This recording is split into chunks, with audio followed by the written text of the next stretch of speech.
Hoje a gente vai olhar então um pouco especificamente a questão da estrutura, né, de uma revisão, e a gente vai utilizar, né, para esse fim, os guidelines do Prisma, né? Existem outros. Eu acho que para a gente que está começando, assim, eu acho que o Prisma é bom, né? Tem outros, Cochrane, etc. Mas eu acho que o Prisma ele é mais simples e ainda assim ele é muito utilizado, então a gente não teria problema se a gente usasse, né, o Prisma. Obviamente varia, pode variar um pouco, né?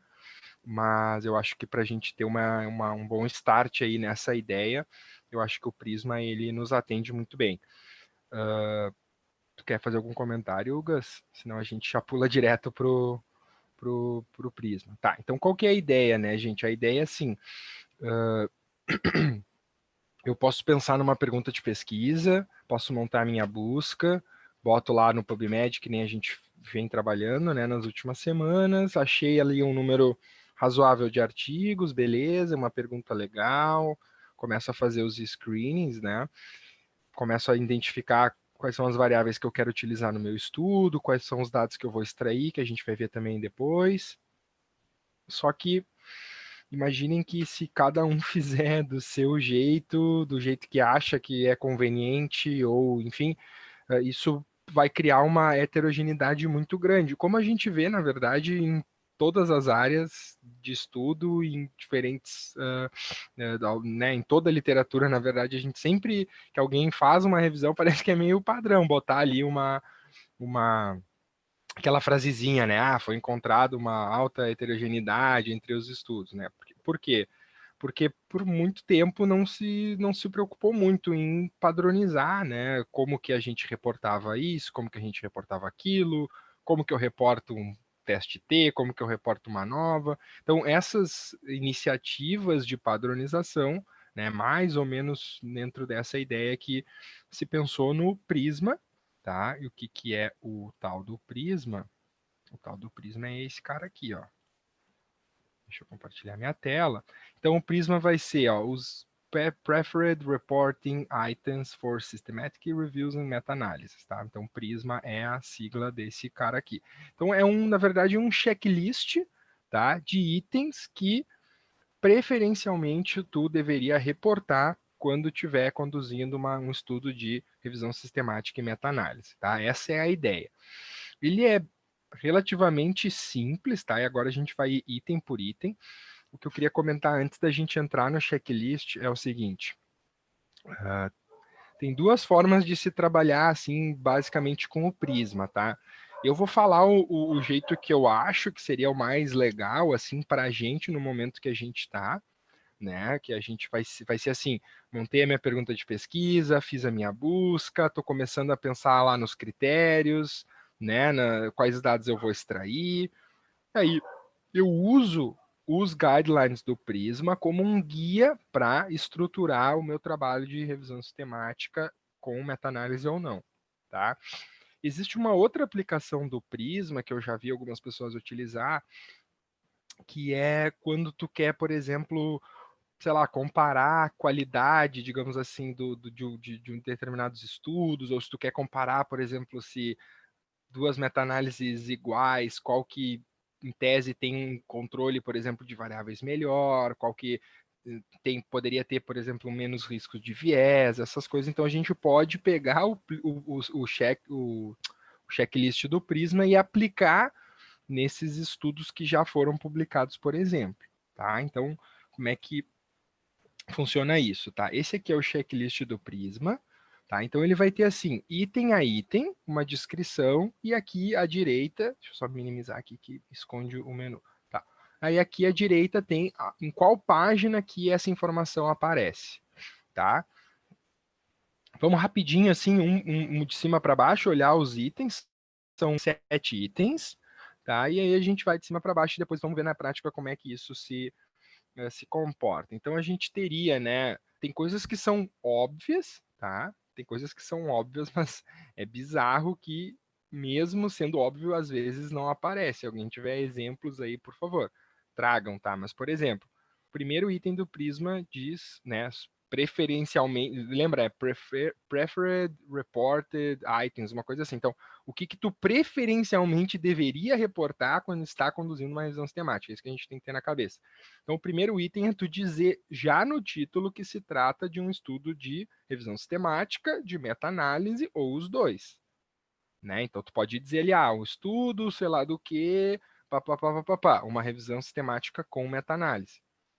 Isso é, tipo assim, no título tu já dizer que tu fez uma revisão sistemática. E às vezes não aparece. Às vezes a gente lê o método e não sabe muito bem se é uma revisão teórica, se é uma sistemática. Então, assim, é super básico, mas isso aqui já nos dá até uma ideia, assim. Por isso que eu acho legal a gente ler isso aqui quando tá desenhando a revisão, porque isso aqui serve como um guia, tá? Então, no meu título eu já tenho que dizer, não adianta daí pensei um monte de título, tá, mas não botei que é revisão sistemática. Aí tem que refazer todo o título de novo. Então, se a gente está por dentro dos guidelines, a gente já sabe, tem que aparecer essa informação no título. Tá? Então, por isso que é legal a gente revisar os guidelines, se vocês estão usando o Prisma, se estão usando o Cochrane, a lógica vai ser a mesma, o que vai mudar um pouco é quais são os itens, etc., mas o processo, ele é muito parecido, tá?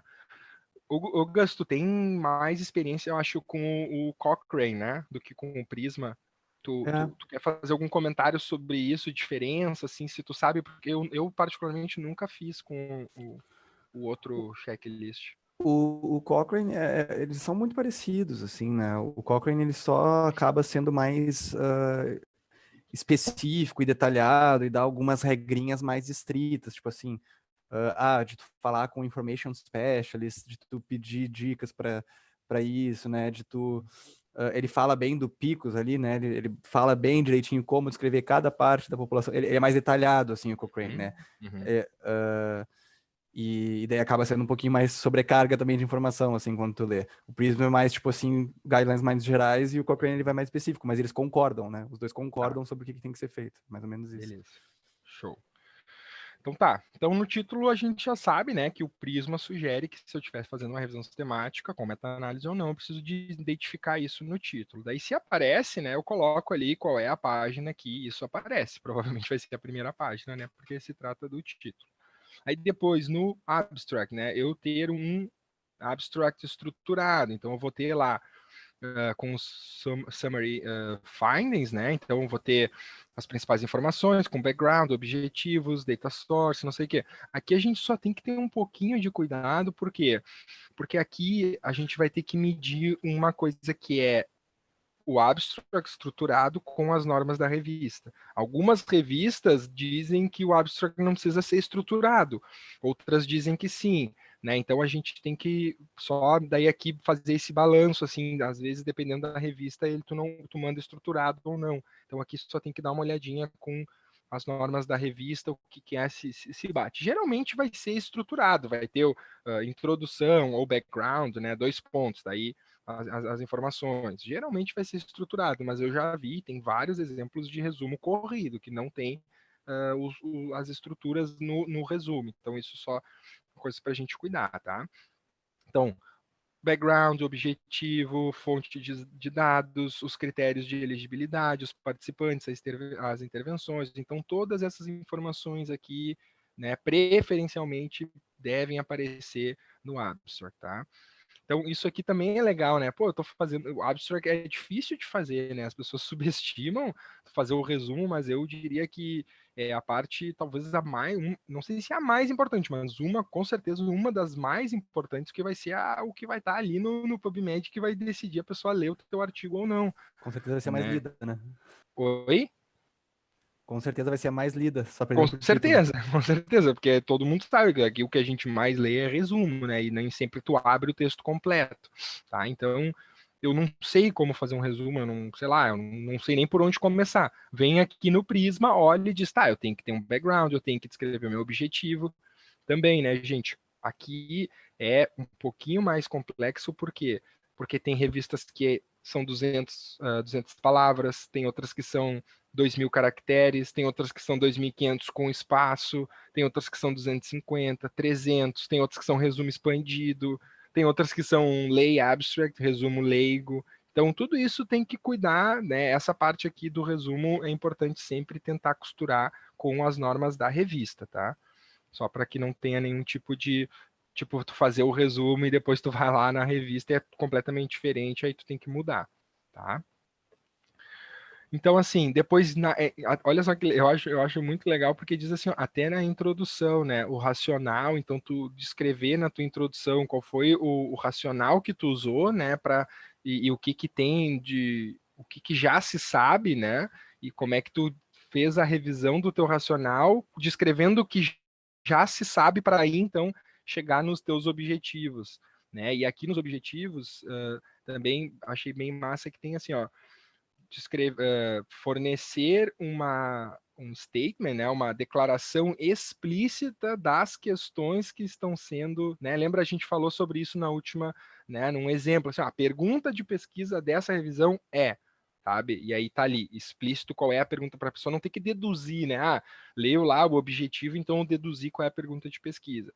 Então tá aqui, a pergunta de pesquisa explícita considerando os picos que a gente já falou também, tá? Então, tem as participantes, as intervenções, as comparações, os desfechos e quais são os desenhos, né, os designs de estudo que vão entrar né, que tu vai considerar para tentar responder a tua pergunta de pesquisa. Então, isso aqui tem que aparecer na introdução, tá?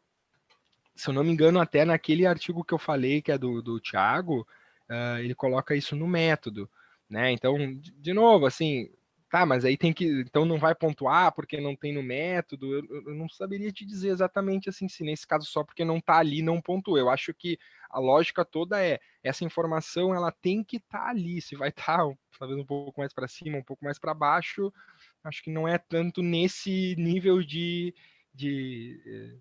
ser, sabe, Obsessividade. exato, que tu tem que considerar. É mais assim, quais são os itens que precisam aparecer, as informações que precisam aparecer, tá? Bom, aí depois a questão do protocolo e do registro, tá? Isso é bem importante, a gente tem falado sobre isso. Depois a gente pode retomar aqui, acho que a gente falou no nosso último encontro, né, sobre os registros, os protocolos, né, que a gente precisa, os cuidados que a gente precisa ter quando faz um estudo de revisão sistemática e meta-análise. Depois descrever os critérios de elegibilidade, então, as características dos estudos que a gente vai considerar para incluir na nossa revisão, as características que a gente vai reportar, então, qual período de tempo que tu está considerando, qual é a língua, qual é o status de publicação, se é um estudo só de intervenção, se é estudo de revisão também, eu já vi revisão sistemática de revisão sistemática, né? Então, tipo, quais são os estudos que tu está decidindo incluir, então todas essas coisas dando um racional, isso aqui é bem importante, tá, gente? Tu pode, tu pode escolher o critério que tu quiser para fazer a tua revisão, mas tu precisa pelo menos dar um argumento, dar um racional de por que que tu tá usando aqueles argumentos ali, porque senão depois isso pode dar um backlash, pode te dar um rebote lá depois o cara vai dizer, mas por que que tu usou o filtro de tempo? Porque, sei lá, tem estudos da década de 90 que se dedicaram a estudar muito isso, daí tu, não, mas eu só quero de 2000 para frente. Mas tu tem que dar um racional de por que tu não está considerando os estudos dos anos 90, só porque eles são mais antigos, mas se eles ajudam a responder a tua pergunta de pesquisa. Né? Então, essas coisas tu precisa só pensar, não é simplesmente, é que eu vi, alguém me disse que tem que ser os dos últimos 10 anos. Depende da área, depende do que tu está pensando, depende qual é a tua pergunta de pesquisa. Senão tu pega os estudos super tradicionais da tua área lá, que são mais antigos, históricos, importantes, e aí tu simplesmente deletou porque tu decidiu que tu arbitrariamente vai usar esse critério. Ô, Né? Então Dudu, só é importante ter esse racional por trás dos critérios que tu vai escolher para a tua revisão, tá? de uma maneira Oi? prática, entra também aquela coisa que a gente estava falando de o quanto é específico, minha pergunta de pesquisa, o quanto tem outras pesquisas na área, né? Na hora da gente decidir isso, a que eu estou fazendo agora com a galera ali, né? Por exemplo, o que a gente pensou foi, tá, a gente está fazendo uma pergunta mais específica, né? Que é a estratégia de intervenção em crise na violência urbana específica, né? Já não tem tanta literatura sobre isso, e a gente quer ver especificamente da violência urbana. Então nós vamos fazer um critério restrito de tempo também? Não, vamos ver tudo que tem. Vamos ampliar, né? Então a gente ampliou para tudo, né? Todos os anos possíveis. E tem um Acho estudo mais que antigo, e nos vale, né? A gente não tem um motivo para pensar, não, precisa ser novo. Não, se é uma intervenção em crise de 20 anos atrás e funciona, para nós serve. Então, exato. E até assim, especialmente numa área que não tem tantos estudos dados, e até para fazer toda uma discussão em cima disso. Olha, não tem muitas evidências, e o que tem é tá meio espalhado ao longo aí dos últimos 20 anos, não é se uma coisa publicava que teve mais um boom. antes, agora não. Isso, exato. Então, tem várias questões assim. Então, o que que a gente está querendo dizer, assim, gente, com isso, tá? Pensem nos critérios e gastem bastante tempo nisso. Eu comentei com vocês, eu acho, o exemplo, né, de uma revisão que a gente publicou agora ali, né, no grupo com o Rodrigo. Basicamente, o que a gente queria era avaliar o efeito do estresse precoce no comportamento da mãe. Como que a mãe cuida, era só estudos com roedores, como que as mães cuidam dos seus filhotes em situação de estresse precoce. Então, a gente revisou todos os modelos de estresse, todos os estudos que viam a questão do comportamento materno, mas o que a gente queria eram observações dentro da caixa residência, né? Então eram estudos que a gente olhava naturalmente o comportamento da mãe cuidando dos seus filhotes. Só que tem uns 3, 4 grupos, é um núcleo de trabalhos muito legais, de uma professora, que aí ela formou 3 ou 4 pessoas que são meio discípulos dela, e aí cada um foi por um lab nos Estados Unidos, e eles seguiram com uma linha toda de estudo que faziam testes de comportamento materno. Então, tirava os animais da sua caixa residência e fazia testes para testar isso, que a gente não considerou. A gente não considerou. E aí, na revisão, cara, como é que vocês não colocaram os estudos da fulana, ciclana, beltrana, tipo, é estresse precoce e tem comportamento materno. Como que vocês não colocaram? A gente tem que dar. Isso foi no final, lá na revisão. A gente tem que dar todo um argumento para justificar por que, que os estudos da fulana não tinham entrado na tabela de resultados. Mas a gente teve que fazer uma sessão extra da discussão para contemplar esses estudos, porque de fato são importantes, eram muito importantes para a nossa pergunta de pesquisa. Só que com critério que a gente nem se ligou que os estudos lá da mulher não iam entrar. A mulher é uma baita autoridade no assunto. Então, assim, a gente usou um critério que a gente não se ligou e depois, no final, veio o backlist e a gente teve que retomar isso, fazer uma sessão específica da discussão sobre isso, ver os nossos achados comparados com os estudos dessa mulher. Então, um exemplo bem claro disso, assim, a gente se não se atenta muito bem para os detalhes, corre o risco depois, né, e tem uma outra questão importante sobre os critérios, tá, gente? Que é o seguinte: cada critério que tu coloca, eu não sei se a gente se dá conta disso, mas cada critério que tu usa, tu também está colocando um viés, né? Então, por exemplo, em tese, eu tenho uma pergunta de pesquisa, só que se eu começo a criar um tanto de critério, eu estou, de certa forma, enviesando os estudos que eu vou encontrar. E tem gente que faz isso, por exemplo, eu acho que a intervenção X é boa, sei lá, é um viés que eu tenho. Eu sou a favor lá, sei lá, eu estou inventando agora, tá, gente? Terapia de exposição eu acho que é bom para sei lá o quê. Só que tem toda uma outra galera que trabalha com uma outra intervenção que eu não curto muito, que os caras são meio chatos, a gente já teve brigas acadêmicas, não sei o quê. Então, o que que eu faço? Quando eu vou fazer a minha revisão, para eu não citar essa galera, eu crio um critério de exclusão dizendo assim: se tem tal coisa, não entra, né? Então, assim, isso acontece. Então, tu cria um critério e esse critério ele induz um viés. Então, isso é uma coisa que a gente tem que cuidar. Os critérios que a gente escolhe para nossa revisão, eles vêm com esse arraste, né? E a gente, às vezes, inconscientemente está induzindo, né, um viés assim nos estudos que vão acabar entrando na nossa revisão. Então, só pensem nisso, né? Se o critério de vocês não está muito restritivo e aí vai cair uma galera que deveria estar ali, né? Se não está muito amplo, e aí tu está revisando um monte de coisa, que nem a gente falou na última vez, né? Só usando muitos termos e poucos critérios, aí tu está revisando 50 mil artigos.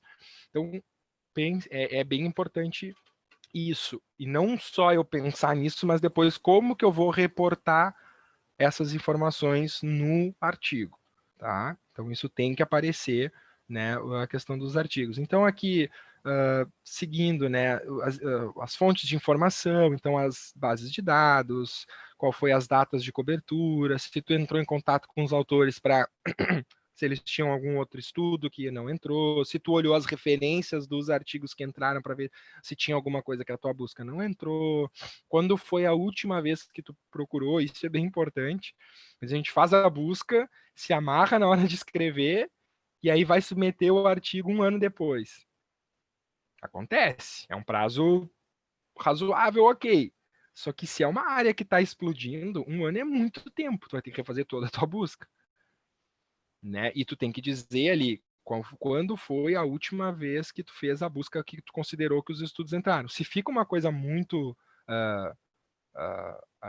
muito ultrapassado, se é uma área que está saindo muito artigo, vocês criam um alerta no e-mail e toda semana está vindo artigo, provavelmente mais perto da submissão tem que refazer a busca e atualizar os dados, ver se não entrou alguma coisa. Se vocês fazem análise de porcentagem, tantos por cento dos estudos reportaram que aumentou. Se entrar um estudo, tem que atualizar todas as porcentagens de todas as coisas que vocês fizeram. Então, essa questão da data, ela é também importante, porque às vezes a gente fica, né, se amarra um pouco ali na hora de escrever, normal, acontece, né? Então a gente tem que descrever no artigo a data última que a gente utilizou, considerou da busca, tá? Aqui a estratégia de busca a gente já falou, pelo menos uma base, incluindo os limites que a gente utilizou, e aí entra aquela coisa que eu falei também, acho que sem ser na anterior, na primeira lá, que ele possa ser repetido, né? Ou seja, a gente precisa dar as informações para as pessoas que estão lendo, informações suficientes para que essa revisão ela possa ser replicada, ela possa ser repetida. Qualquer pessoa tem que ser capaz de, com as informações que estão no artigo, repetirem e achar o mesmo número que vocês acharam, que vocês encontraram. Tá? Então, isso é o Prisma sugere que vocês tenham um detalhamento suficiente, reportem detalhes suficientes para que as pessoas consigam replicar. Tá? Depois, todas as fases de selecionar os estudos, então, screening, elegibilidade, a gente vai falar um pouco mais depois sobre isso, então como é que tu fez o processo de selecionar, aqui geralmente a gente vai ter um flowchart, né? Vai ter um gráfico dizendo tantos de cada base, tantos eram duplicados, aí sobraram tantos, daí desse tanto eu olhei, daí 51 caiu pelo critério tal, 47 pelo critério outro lá, sobrou no final 30 e poucos que foram os estudos incluídos. Então, cada um dos passos, como é que isso está reportado e aonde que isso aparece no paper, tá? Como é que tu fez a coleta dos dados, né? Quais foram os dados que tu extraiu, né? Então, se foi feito, por exemplo, eu sozinho, se foi feito eu independente e o Gus independente, depois a gente comparou se tinha algum tipo de como é que chama? Conflito, e aí como é que se resolveu isso. Então, assim, na verdade, gente, qual que é a grande ideia aqui? Não sei se vocês já sacaram, mas a ideia é que tudo isso aqui a gente já faz. Só que muita gente não reporta no artigo exatamente com um nível de detalhe esses passos aqui, mas às vezes é coisa que tu já faz, só que tu não escreve no artigo lá, que geralmente usa as iniciais, né? O LEWS fez não sei o que, o G, sei lá, o CHK fez, sei lá, outra coisa, né? A gente já faz isso, a gente só tem que reportar. A ideia desse checklist é reportem essas informações, porque essas informações são importantes. E e eles estão dizendo para nós, né? Tem que fazer isso aí, né? Se a gente não é meio que um guia, né? Quem é que diz que tem que fazer desse jeito? Eles falam. E daí tu perguntou antes da diferença para Cochrane lá, né, e comentando uma diferença que dá para ver bem nos dois manuais é que nesse tu vai ver, tá, vocês vão ter um método. Pode ser assim, assim, assim, né? Reportem. Né? Essa parte aqui, essa parte da seleção dos dos estudos. Na Cochrane eles vão te dizer lá, façam isso, façam, não sei, façam revisores independentes, usem a tabela de extração de dados, exemplos de tabela de extração de dados estão aqui, né? Eles são meio rígidos nesse sentido, assim, tem que fazer desse jeito. Né? Então, às vezes tem revisões que não entram muito no modelo da Cochrane, tão boas pelo Prisma, tão boas, né? Mas porque eles são um pouco mais estritos nessas coisas que eles recomendam. Tem que ter 2 revisores independentes lendo os resumos. Eles têm que preencher uma tabela de extração de dados como essa. Eles têm que fazer, né? Então a Cochrane é um pouco mais diretiva, assim, nesse tipo de coisa. Mas que às vezes o Prisma também fala, né? Até, né, Gus, assim, também porque eles precisam ser, né, vamos dizer, assim, do ponto de vista da colaboração Cochrane, né, do que eles têm, do que eles reportam, né, essa altura é como um selo de confiabilidade ali do que é relatado, né, aqui é uma coisa mais de orientação geral para a literatura, né, acho que também os objetivos são um pouquinho diferentes ali. E eu, particularmente, eu acho bem, assim, tem duas formas também de encarar isso, né? Uma é, que saco, eu tenho que reportar tudo isso, né?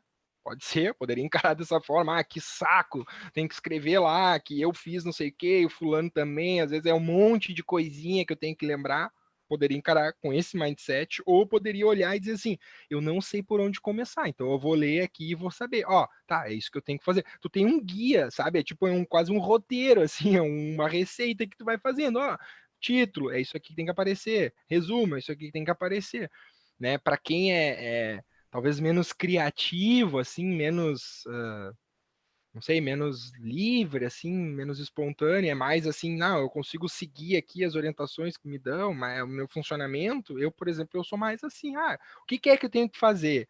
Então é isso aqui, é assim, assim, assim, assim, aí eu vou usando isso como uma receitinha e vou pá, cada um dos itens. Então é um mindset, né, de como que a gente vai encarar essas informações e usar essas informações a nosso favor, Eu, porque tem que fazer, de algum jeito tu vai ter que fazer, ou reportar no caso, né?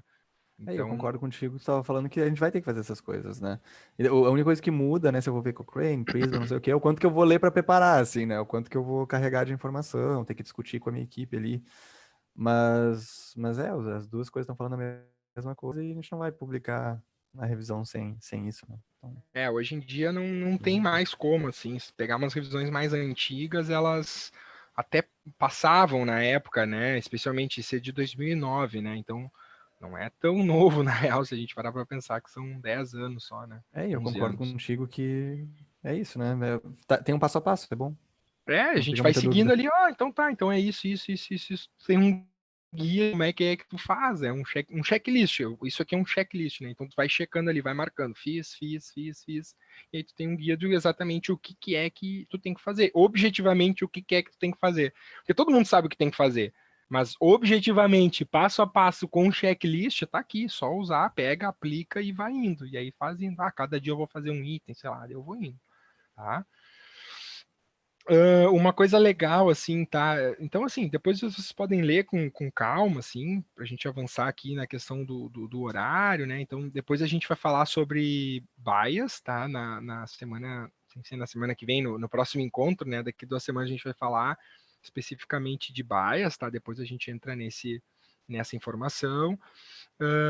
Depois, assim, tu aparecer, né, na tua revisão ou na meta-análise, né, as medidas que tu está utilizando. Então, por exemplo, qual é o parâmetro que tu está usando para comparar os teus estudos? É a diferença entre as médias? É o odds ratio? Qual é o parâmetro mesmo que tu está usando? Isso precisa aparecer, precisa reportar.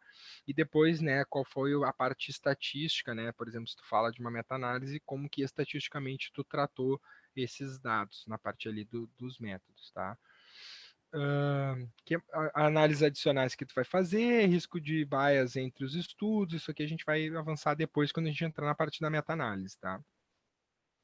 Bom, aí a gente entra na parte dos resultados. O que eu preciso reportar a nível de resultado? Quantos estudos eu fiz o screening, quantos foram aquela questão do flowchart que eu falei, né? Quantos foram incluídos, a razão pela exclusão em cada uma das etapas, idealmente com aqui um diagrama de flowchart, né? Um fluxograma. É fluxograma, acho que é a tradução, né? Flow diagram deve ser fluxograma. Então, assim, as características dos estudos, né? Então, assim, quem é o autor, qual é o ano, qual é o país, quem são os indivíduos, se são, sei lá, homens ou mulheres. Isso aqui é meio depende da revisão que a gente está fazendo, né? Mas, por exemplo, se é TEFT, qual é o tipo de trauma, qual é o N, sabe? Aí tem várias informações que dão essa ideia de características dos estudos, tá? Geralmente vai ser a tabela 1 ali, né? Que nem a gente tem a tabela 1 lá de características da amostra, que na verdade vai ter ali a tabelinha 1, característica dos estudos com essas questões relacionadas à amostra e os estudos, né? Então, qual é o tamanho do estudo, quais são, né, os picos, se tem um follow-up e as citações, né? E aí na tabela aparece lá, Gustavo et al, não sei lá quando, Christian et al, não sei quando, então as citações para cada um dos estudos. Risco de bias também, né? O resultado individual de cada um dos estudos. Então a gente vai colocar lá o que o estudo do Gustavo achou, o que o estudo do Dudu achou, o que o estudo da Miriam, do Cris. A gente vai botando um embaixo do outro individualmente o que cada um dos estudos achou. Depois eu faço uma síntese, né? Análise adicional que a gente faz. A questão do bias aparece bastante porque é importante. A gente vai falar daí depois especificamente sobre isso. Depois, não sei, tá, beleza, fiz tudo isso, agora eu não sei como discutir esse dado. Pô, tá aqui, ó. Como é que eu discuto, né? Faz um resumo aí dos main findings do teu paper, a força da evidência para cada um dos desfechos, qual é a relevância disso, né? Quais são as limitações da tua revisão, conclusão, e depois no final se tu teve o funding para fazer a tua revisão sistemática. Então, é um checklist, né, gente? É um guia, né, de passo a passo de como que a gente deveria fazer para, sim, quais são os passos, né, e quais são os itens que deveriam aparecer. Vamos ver como é que isso acontece na prática, tá? Eu estava olhando esse artigo aqui para a gente discutir na reunião da Psicofísio, saiu agora em setembro, se eu não me engano. Deixa eu ver aqui. Aceito 2019, tá? Ele é bem novo. TEPT, alterações na variabilidade da frequência cardíaca de repouso, revisão sistemática com meta-análise. Então, o primeiro item lá do meu Prisma já está aqui na página 1, tá? Opa, faltou subir, né? Então, tá aqui. Página 1 aparece no título que é both, né? Abstract estruturado, objetivos, métodos, resultados, conclusão. Página 1. Racional, vamos ver. Teria que ler, não sei o que, mas provavelmente apareceu, né? O que se sabe, ó, o que é o sistema nervoso autônomo, simpático, parasimpático, o que isso é importante para progressão do TEPT, não sei o que lá, blá, blá, blá. E aí vai fazendo toda uma revisão do que já se sabe, ó, estudos com short term, long term, não sei o que, quais são os parâmetros que a gente olha quando entra na HRV. Estudos mostram que o TEPT está associado com alterações da variabilidade da frequência cardíaca, então ele vai fazendo toda essa revisão, né? E aí, no último aqui ele fala, ó, o objetivo, então, fazer um resumo dos estudos que comparam a variabilidade da frequência cardíaca em pacientes com TEPT e controles, né? E aí aqui não teria, nesse caso aqui, olhando rapidamente, a pergunta de pesquisa, pelo menos agora. Às vezes, como eu falei, aparece no método, né? Ó, a meta-análise foi realizada de acordo com os guidelines do Prisma, né? Então, provavelmente a pessoa, pelo menos ela está dizendo que fez, então a gente acredita que ela leu os checklists para fazer, né, o seu artigo e foi registrado. Então, tá aqui, ó, foi registrado no Próspero, né? Isso aqui é bem engraçado, porque hoje mesmo eu estava com o pessoal ali da Psicofísio e tem uma outra revisão extremamente parecida que saiu também esse ano, assim, eu até achei que era a mesma coisa, assim, até olhei se não era o mesmo autor, às vezes eles só mudam uma vírgula aqui e fazem duas revisões, não eram. E agora no artigo diz assim, ó, no tempo, no dia, ou sei lá, no período que foi registrado, não tinha nenhuma revisão parecida na lista lá do Próspero, né? Então, tipo, no momento que eu fiz aqui, não tinha nenhuma parecida que alguém tinha fazendo, porque isso também a gente pode ir lá olhar, né? Se alguém já está fazendo alguma revisão com uma ideia parecida com a minha que eu tive. Daí, pô, a pessoa já está fazendo, o que eu vou fazer, ou qual é a diferença da minha para o que já tem. Então tá aqui, registrado o número do Próspero aqui, do registro que a pessoa fez. 4 bases com os termos, só depois de 1996, plá, plá, plá, e aí tem todos, ó, os critérios de inclusão, depois tem, cadê? Ó, 2 autores independentemente viram, como é que foi feita a extração, como é que foi feita aqui a avaliação da qualidade dos estudos, toda a parte de descrição dos métodos de meta-análise. Então, assim, qualquer também, para a gente não ficar só indo aqui, né, de cima para baixo, a ideia toda qual é? Que a gente padronize as informações que aparecem, né, pensando especialmente em duas coisas, tá? Uma, o princípio de replicabilidade, ou seja, as pessoas serem capazes de conseguir fazer o teu estudo, replicar o teu estudo e ver se aquilo que tu está fazendo é aquilo ali mesmo, e também tu ter, né, algum tipo de padronização, não só pensando na replicabilidade, mas também, sei lá, daqui a pouco tu quer comparar algum tipo de estudo, ou assim, que nem o Chris comentou da Cochrane lá, tu vai ter o selo lá com sei lá, pode ser alguma questão às vezes até editorial, não, todas as revisões aqui a gente vai publicar desse jeito, porque senão vira uma bagunça, né, cada um vai apresentar, digamos assim, a revisão e as informações que acha importante, e aí vira uma salada de fruta, e isso contribui para a heterogeneidade das coisas que a gente vê na literatura, que já é grande, né, que já é grande. Então, a mensagem, assim, né, que eu deixo é, não sabe por onde começar? Dá uma lida no Prisma, no Cochrane, estuda melhor, assim, qual que se aplica para a tua pergunta de pesquisa. Daqui a pouco não precisa ser tão complexo quanto a Cochrane, né? Pode ser um pouco mais simples como o Prisma, que está valendo também, né? Daqui a pouco, dependendo da tua pergunta de pesquisa, tu quer publicar, às vezes, também tem uma questão editorial, né? Alguns journals só aceitam se tu faz, por exemplo, de acordo com os guias da Cochrane. Então, tem algumas questões específicas, assim, mais detalhadas, mas a nível geral é isso. Usem os checklists, né?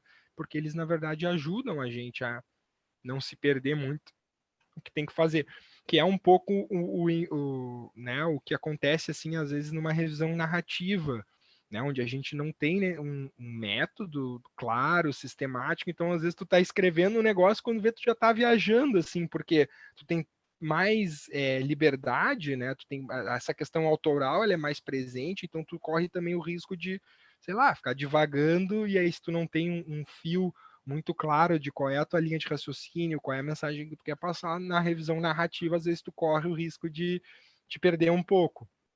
Numa revisão sistemática, claramente aparece aqui as coisas que tu precisa trazer.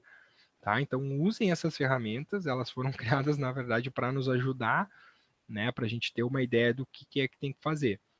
Tá? Eu não sei se alguém tem alguma dúvida, quer trazer alguma experiência do que se achou que já fez, se não fez, se achou difícil.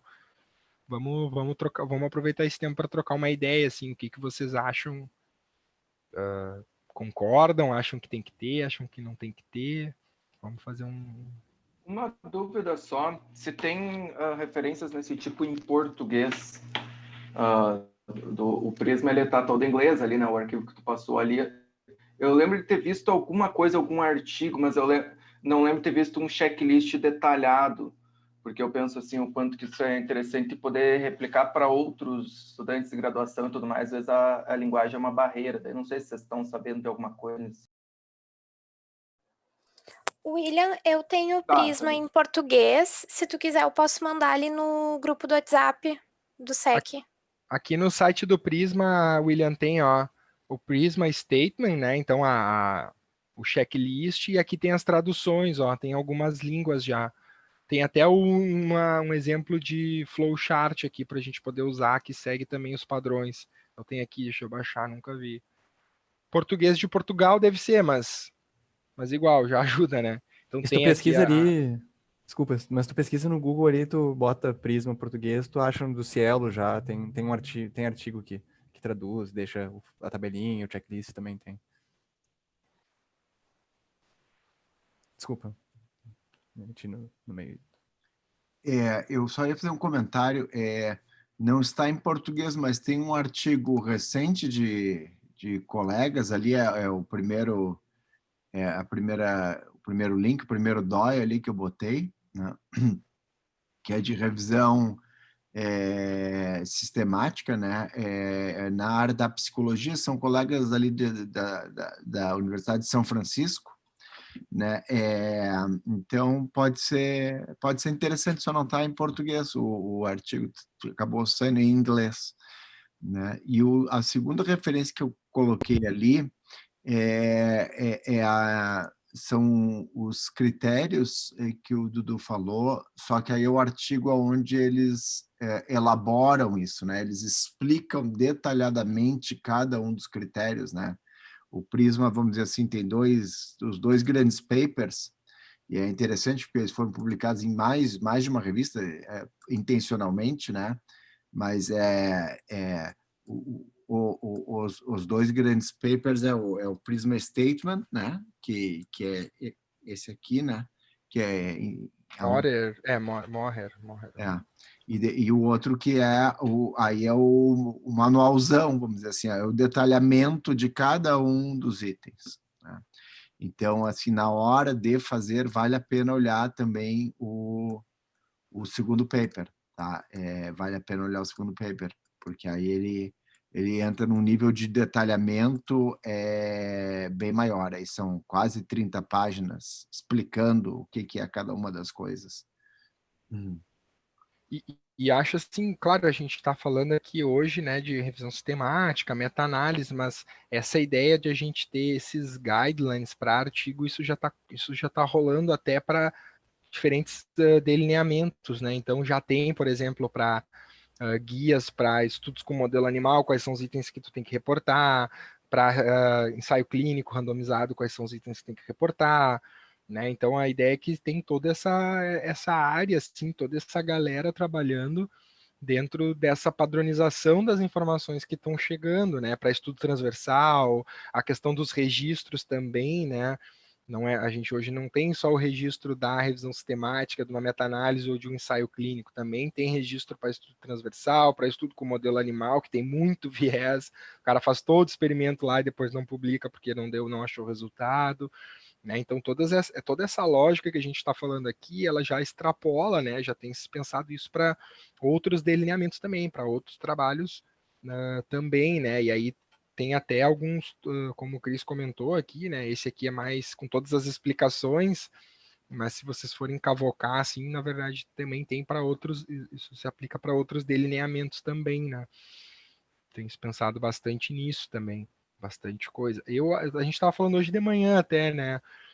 Na reunião da psicofísica, assim, que isso acho que vai ser uma tendência, assim, a gente não sei, Cris, o que tu acha, tu que está mais, né, envolvido, assim, de a gente conseguir publicar um estudo dependente qual é o delineamento sem ter um tipo de registro ou de, né?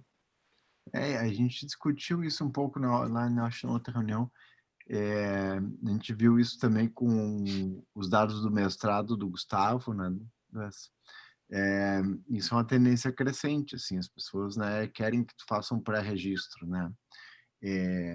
Então a gente vai ter que aprender melhor a fazer isso, né? Tem o Próspero, esse para esse tipo de estudo, mas tem os outros, né? Eu acho que cada vez mais a gente está se movendo, né, para essa ideia de pré-registro, ciência aberta, né, dados abertos, né? Então, E até checklists, né, Cris? Entram dentro dessa lógica, assim, beleza, tu registra o teu paper, registra a tua hipótese, né, a priori, e depois quando tu for publicar, tu também ter um checklist de itens que do teu estudo de acordo com o delineamento que tu tá utilizando, né? E aí tu vai ter, assim, cada vez mais quadradinho, talvez, né, os artigos, né, que já é um pouco, a ciência, ela já é, assim, se a gente parar para pensar, os artigos eles são bem parecidos. Alguém me falou que tinha uma syntax.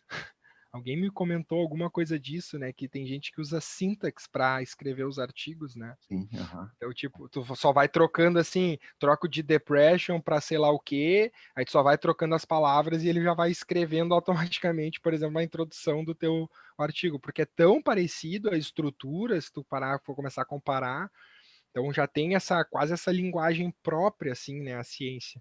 E com esses checklists, a tendência é que a gente fique cada vez também mais preso nisso, né? Então, uma outra questão aí a ser discutida, né, disso dos registros, por exemplo, né, hoje quase nenhum, acho que nenhum jornal mais importante aceita publicar um ensaio clínico randomizado se não tiver sido pré-registrado, né? Então, isso é bem importante. Há uma certa discussão, ainda muito brasileira, obviamente, né? Se a plataforma Brasil poderia ser um pré-registro ou não, né? O problema é que é a língua, né? Tem uma barreira de língua aí, né? Mas, a princípio, teriam vários componentes comuns por exemplo, aos que seriam os clinical trials e outros registros dessa natureza, né? Tu tem que pré-estimar tudo, né? As tuas análises, o teu tamanho amostral, né? Os teus critérios, enfim, né? Então, enfim, mas é uma discussão ainda em aberto, mas isso é um caminho sem volta, eu acho. A gente tem que se habituar a isso, né? E tentar criar depois uma expertise nisso que a gente falou, né? Como é que é a nossa experiência com o uso lá daquele software da Cochrane, o Review Manager, né? O HaveMan, aquele, né? A gente já usou isso alguns anos atrás, era uma versão diferente. Eu vi naquele artigo que tu projetou, eles usaram o HaveMan, né? Na seção de método daquele artigo que tu projetou, Dudu, ele fala, e basicamente pelo que eu entendo, é um software que eu não sei se é um software que tu instala ou se tu usa via web, mas para tu organizar toda a tua revisão. Eu acho que num artigo do Marcelo, há muitos anos atrás, a gente tentou fazer isso.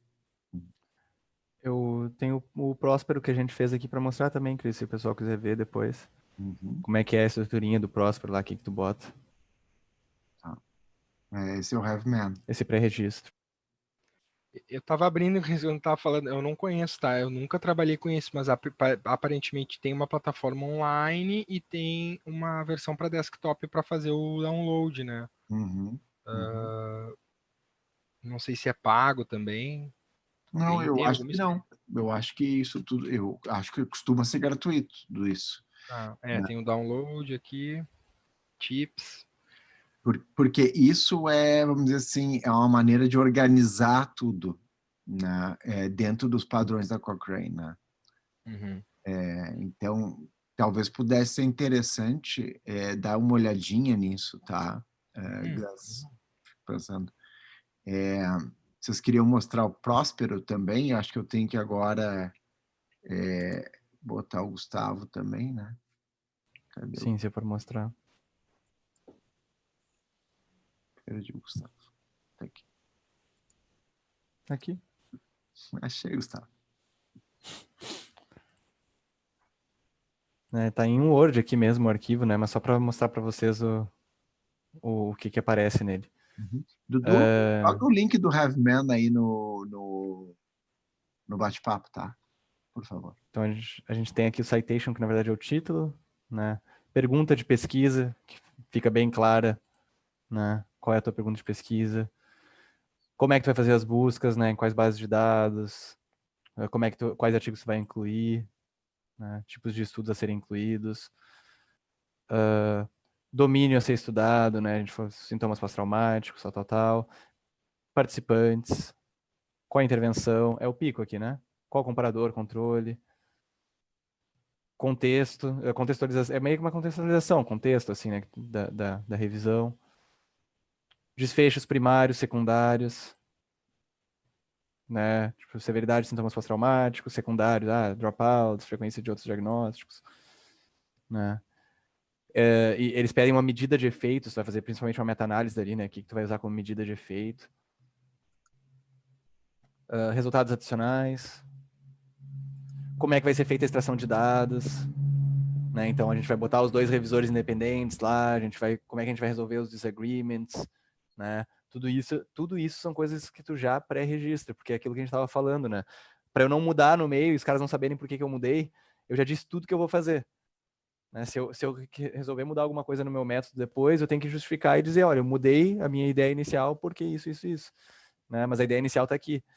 Ó, como é que eu vou fazer a avaliação de risk of bias, que é o que a gente vai ver no próximo encontro. Daí a gente falou aqui qual é a ferramenta que a gente ia usar.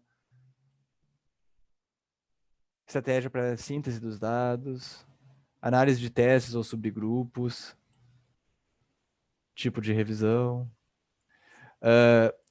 A data de início, que a gente vai começar a revisar. Quando que a gente espera que a gente vai completar. Né, financiamento, conflito de interesse, língua, país. Né? E tu atualiza, né? Tu vai atualizando. A revisão está ongoing. Quando a gente acabar, a gente tem que atualizar aqui os status, né? E dizer que a gente terminou. Ou data collect, ou, né? Tem várias possibilidades ali tem vários pontos, assim, escrevendo o artigo, ou por aí vai. Então, é isso, é mais ou menos isso que é o Próspero, né? Tudo isso que a gente falou agora, mas resumido já de início. Né? Isso a gente fez antes de começar qualquer busca. Então já é um recurso para a gente fazer isso que a gente quer, que eu e o Dudu estamos recomendando aqui, né? Tu vai ter que pensar nisso, porque tu vai ter que registrar no Próspero e te pergunta tudo isso. Né? Então tu já vai ter que pensar direitinho na pergunta de pesquisa, no pico, não sei o quê, tu vai ter que deixar isso bem descrito, senão tu passa vergonha. É isso. E além de passar vergonha, depois tu não consegue às vezes publicar porque tu não tem um registro, né? E aí como é que tu vai fazer? Tipo, já fez todo o trabalho, aí tu vai ter que achar uma revista talvez menor, assim, que não tenha tanto esse controle, porque tu não registrou no Próspero ali antes de fazer. E o Próspero também, né, tu pode olhar ali se tem alguma revisão parecida, ongoing, né, se alguém, sei lá, tá fazendo alguma coisa parecida, não sei, dá pra gente dar uma olhada ali também, né. Isso às vezes muda a pergunta, né? Porque, tem alguém fazendo parecido comigo, mas tem isso aqui que eu poderia fazer diferente. Aí tu muda um pouquinho a tua pergunta para ser inovador também. Isso acaba acontecendo. Né? Sim. Aconteceu com a gente, na real. A gente mudou um pouquinho, a gente aproveitou para focar mais na violência urbana, porque a gente viu, nessa outra área aqui já tem. Então, isso é real.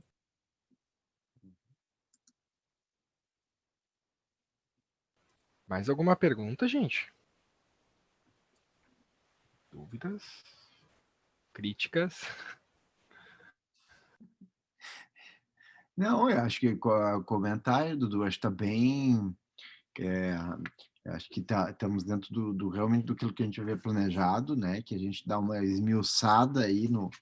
Né, realmente como fazer. É claro, né? A gente também sabe que isso aí, na hora de fazer, tem que voltar para o material, né? E a gente só aprende mesmo fazendo, isso aí não tem jeito, né?